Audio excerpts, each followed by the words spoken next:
Physical immortality is the notion that you can just live forever.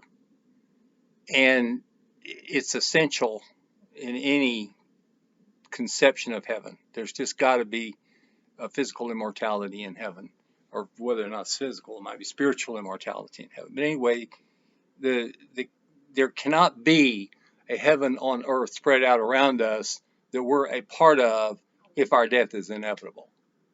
That is such a depressing thought that it just throws a power over everything. And Leonard Orr uh, taught, I guess you'd say taught, said that the belief that death is inevitable is the number one cause of death. It has caused more deaths than all the other factors combined, because you can't, if you believe that your death is inevitable, well, fortunately, your death is inevitable. And the realization that death is inevitable is what uh, caused the anxiety that Kierkegaard wrote about, and the despair that he described as the sickness unto death. Because it is. It's just that depressing. And so I was into that. I was into the depression of the idea that time was short. Uh, you know, my dad had died at less than 50 uh, because of cirrhosis of the liver as a result of into alcoholism. And here I am doing the very same thing at that point in my life. Um, the I could see the handwriting on the wall, and I could see what was happening, and I didn't like it at all. Actually had a nightmare that I had been condemned um, to be executed, and I was in this prison, and because I was a good helper, the warden let me take care of his house. Actually, I helped his wife, and whatever she wanted me to do, I did. Believe me, I was making the best of it as long as I could. I realized when I woke up in this cold sweat that the fear of this impending calamity was just overwhelming. And so I started studying, how am I going to get out of this? The quest, the immortality quest. And I'm not the first one that's ever gone on an immortality quest. The very first book ever written, that's at least the oldest book that's been found, that's what it is. It's an immortality quest. It's called the Epic of Gilgamesh. And it's just a great story. Gilgamesh is the king of Uruk, which is this city in somewhere in the Middle East. And at that time, I'm sure it was all beautiful, lush green grass and everything. And so he heard about this fellow young man that would come to the water hole with the animals. He lived in the forest with the animals. And so he would sneak down to the water hole like they did. And then he was just as fast as they were. He'd run with the antelopes. And so when Gilgamesh found out about this man, he decided, well, he just had to meet him. And they end up being best friends. And so you've got this young king guy, leader guy, and you've got this half native or all native guy, and they go after this beast that is like the nightmare of the community or something. I don't remember exactly who the beast was or what the deal was, but anyway, in the course of the whole thing, the beast kills his friend, and Gilgamesh sits there and watches it for several days, and you can imagine what happens in several days to his friend after he's been killed. And Gilgamesh just decides, I can't have this happen, to me. I have to find the key to immortality, and so he goes looking for it, and he finds it. He finally finds this vine that contains the key to immortality, and somehow or other, this snake or something grabs this thing and jumps in the water or goes in the water and swims. Gilgamesh is swimming after him trying to catch this thing, and I mean it's it's just that's what it is. It's an immortality quest, and it's the first book and the oldest book that's ever been written. I haven't read all the old books, but I dare say that probably that's what they are um, about.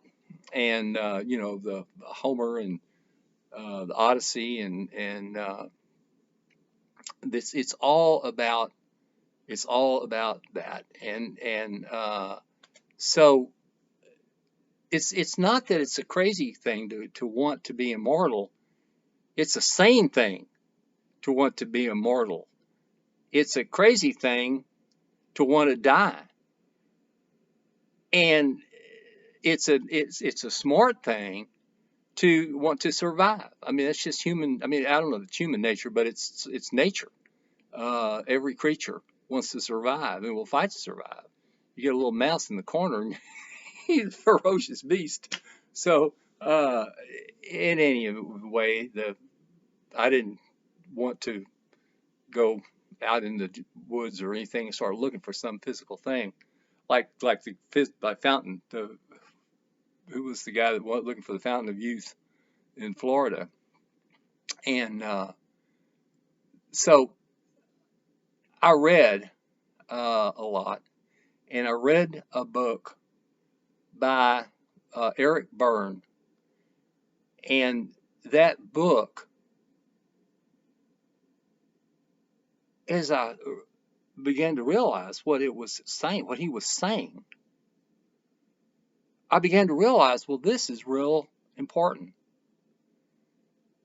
because what he was saying was that people have a inherent need to structure time, and they do structure time, and they structure time in transactions. He was the author of the book about transactional analysis. He was the leader of that uh, psychology and the ego states and how people structure time in various ways through games. Wrote a book called Games People Play.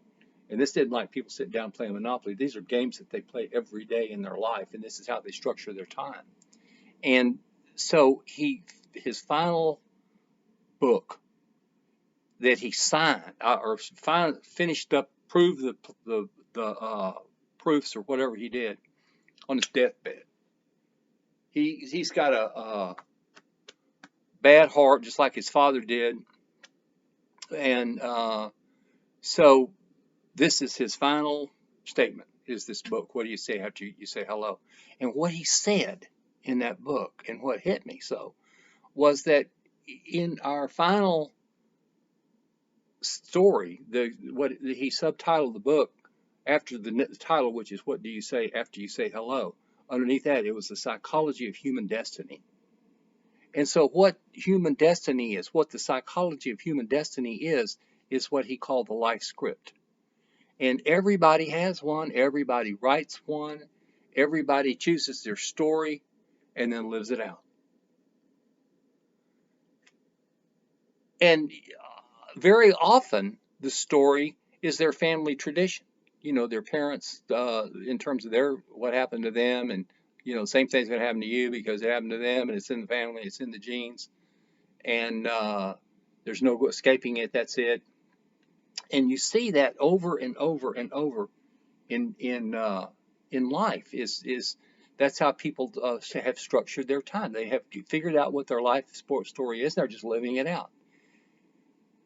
So it hit me as obvious that if they're living out their own story that they wrote themselves, well, they can easily rewrite it.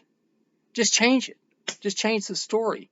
Live the new story. Rewrite the life script. And if the old one results in an unsatisfactory outcome, write a new one that results in a good outcome. And the best of all possible outcomes is physical immortality. And so I decided, well, that's what I'm going to do. I'm going to rewrite the story, but it's going to have the happy ending of physical immortality. I'm not going to die. I'm not setting myself for that. And I got that out of that book. And I thought, well, come on, Eric Byrne, get off that bed and don't do this. Of course, by the time I got the book, I think it already had happened. He had already died. But I think that what he contributed, and let me say in his also about him, he was a master at psychology, psychiatry, whatever you want to say. He understood people better than probably anybody ever. He was the sitting at a card table in a big auditorium thing in or lunchroom or some kind of way at somewhere, probably Hawaii, I think, because all the soldiers, the American soldiers that went to the Pacific Theater had to go past him, get through him. He was a psychiatrist. He said yes, yes, yes, yes, or if you didn't, he wasn't fit, then he would know. I mean, literally. And he got so good at interviewing people and quickly. He didn't have much time. They were all here. They were coming straight, just one after another. He could see when as they approached, he could tell where they were from, what kind of work they had done, a whole lot about their attitudes about things, just from the way they are. Just walking them, just watching them. And so in his interviews, he understood so much, and and put it all in this book. And I recommend that book, and I recommend that book with thought in mind that to understand that people have a life script is the key to changing that life script. And so any kind of technique that you have to get out, to shake out of that pattern, um, then I'd say do it. And that's what I've done. That's been my whole goal in my life and my whole effort in my life and my direction and my focus and my intent and my plan has always been to become immortal.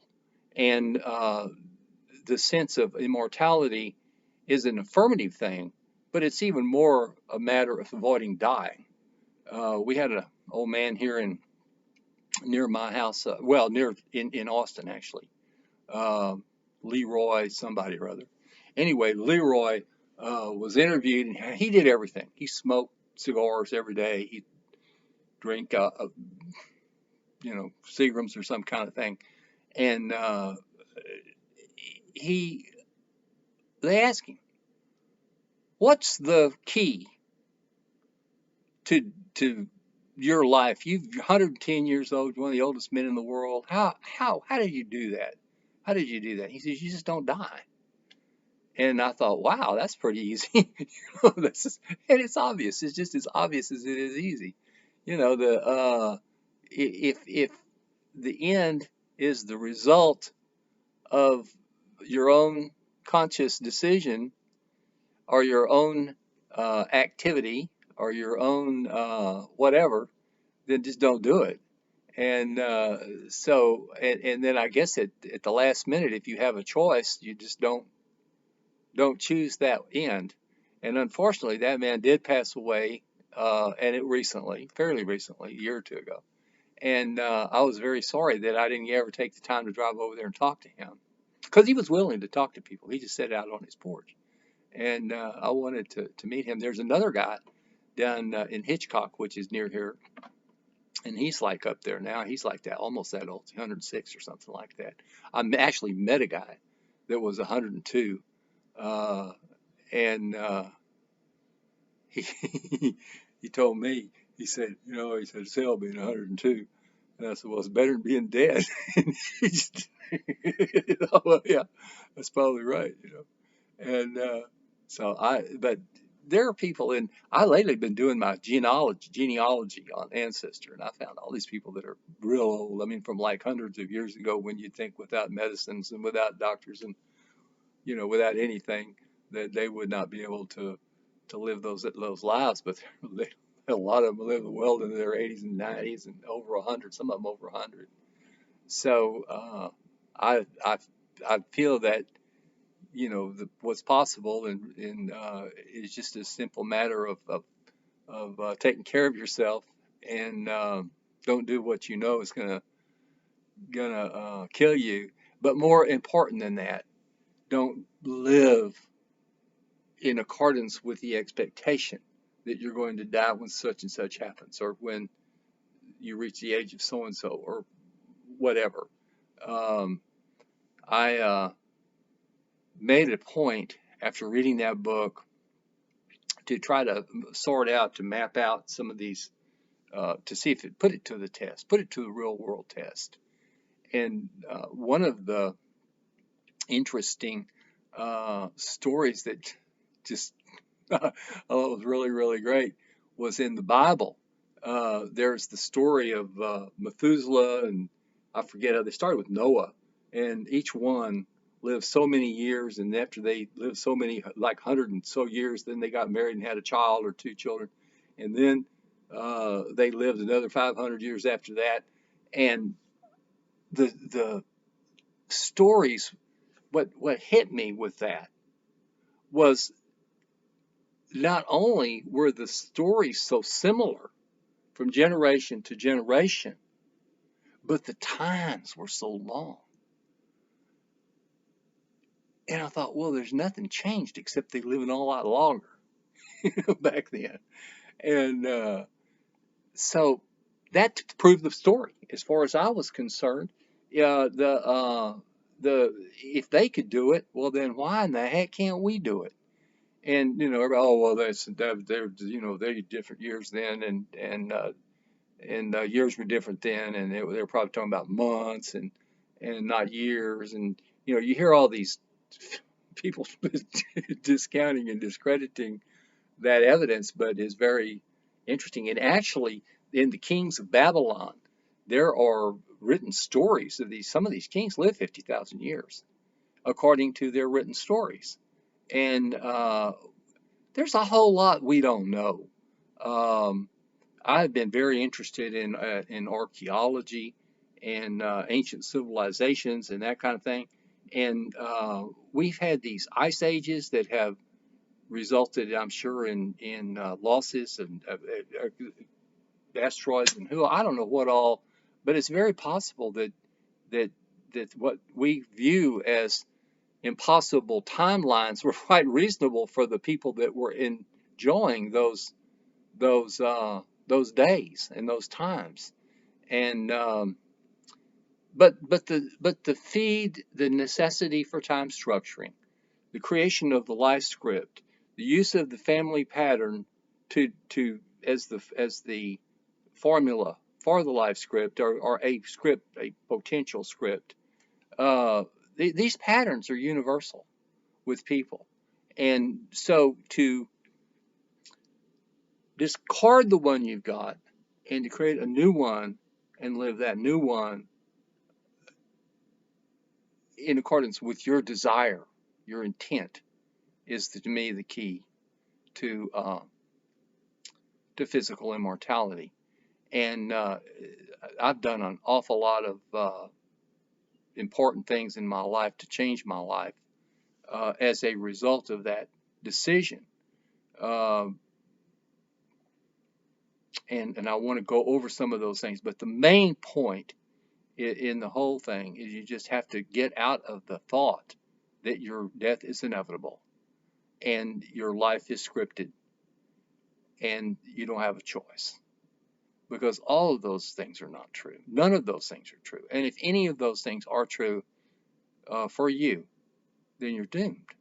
And the the bad news is that not only is there an unpleasant end of it, an unhappy outcome of it, but the knowledge that that is your destiny and that is your fate is a discouraging attitude, a life doomed to fear the worst and expect the worst, and be there when you think you're going to be there with the people you think you're going to be with, hearing the things that you know is going to be said, and being buried in their family plot with the same dates and names and things. I don't know. I just don't want to be that in that.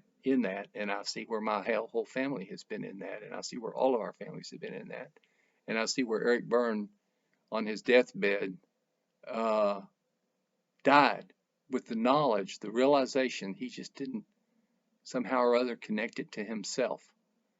And to me, that's a very tragic and very sad thing. Okay, well, I'm going to end this right now. Hallelujah and amen.